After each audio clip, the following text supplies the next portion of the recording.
Good morning. We are extremely pleased that you are here.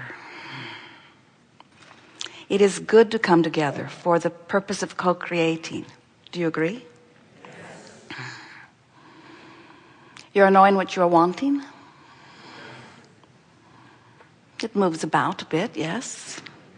You are appreciating the expansion of your personal desire.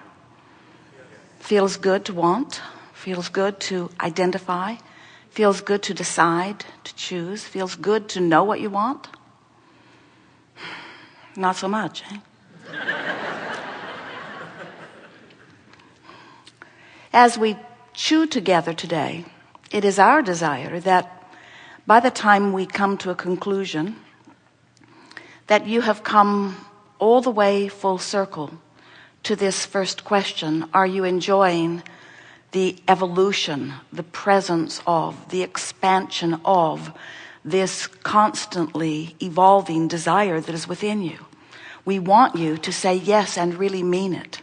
But we understand that until you are able to deliberately and personally and consistently be a vibrational match to your own desires, that saying yes to that would only be words. It wouldn't be real, because when you desire something that you doubt, it doesn't feel good.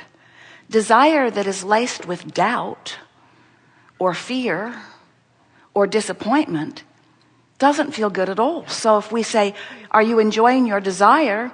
And you don't believe for a moment that your desire will ever come to fruition, then you got to say basically what you said. You sat there silent. No, Abraham, we're not all that jazzed about our desire, because I felt better before I knew I wanted that thing I can't have. And from our vantage point, nothing falls in that category. There is nothing that this time-space reality can have inspired within you that is now a desire that you can't experience fully. Nothing that you want cannot be. It all has the ability of becoming. In fact, and most of you don't like hearing this, it is mostly already become, because everything that manifests becomes a vibrational reality first, and that's far and away the most creative juice. By the time it has become vibrationally and is in your vortex where the larger part of you is, we'll talk about that, it's a done deal. It is.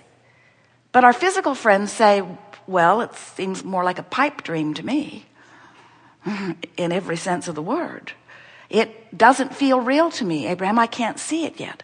I can't hear it. I can't smell it. I can't taste it. I can't touch it. How dare you call my dream a reality when I can't see it and no one else can see it either? And we say, well, we have the advantage of being able to interpret vibration, and we also have the advantage of knowing that everything becomes a vibrational reality before it is manifested, and that coming into the vibrational reality is the big deal part of it.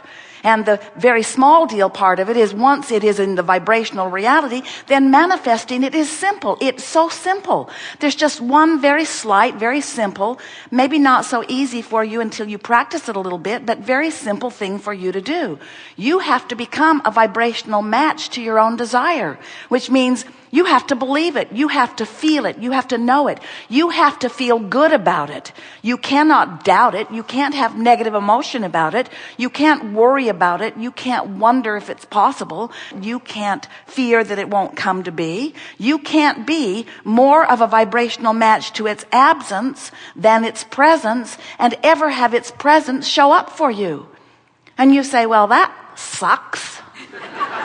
Because how do I feel its presence before I see its presence? And we say, that's the flawed premise that will trip you up thing after thing after thing. So often humans are offering their vibration in response to what they observe.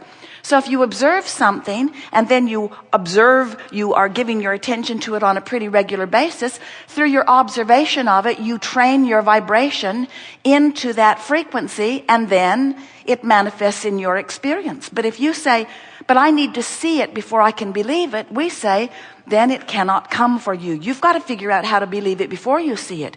You have to figure out how to believe in the vibrational version of it and feel so good in focusing on the vibrational version of it that you train your frequency into alignment with the vibrational version of it.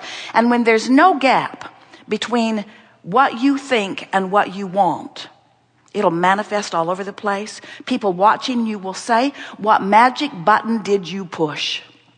And you'll say, I pushed the button of belief. I got into the vortex. And they'll say, how did you do it? How did you come to believe something that wasn't already evident in your experience? And you say, well, I looked at things that were in my experience and I convinced myself that this too could be.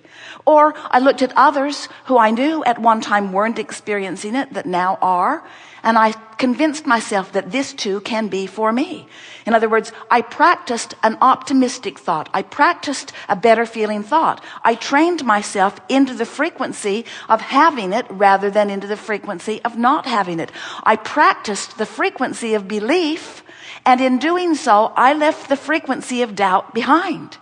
Oh, so you took that doubt and you wrestled it to the ground and killed it, eh? No, it doesn't work that way, you wisely tell your eager to learn friends. When you look at the absence of what you want, you practice that vibration. When you look at the presence of what you want, you practice that vibration. And all you have to do is decide it doesn't have to be present in terms of manifestation. It can be present in terms of vibration, and you can feel it. You might not be able to see it yet, or hear it yet, or smell it yet, or taste it yet, or touch it yet, but you can feel it, and so you can focus upon it. And if you can feel it, and therefore you can focus upon it, you can practice the vibration of it.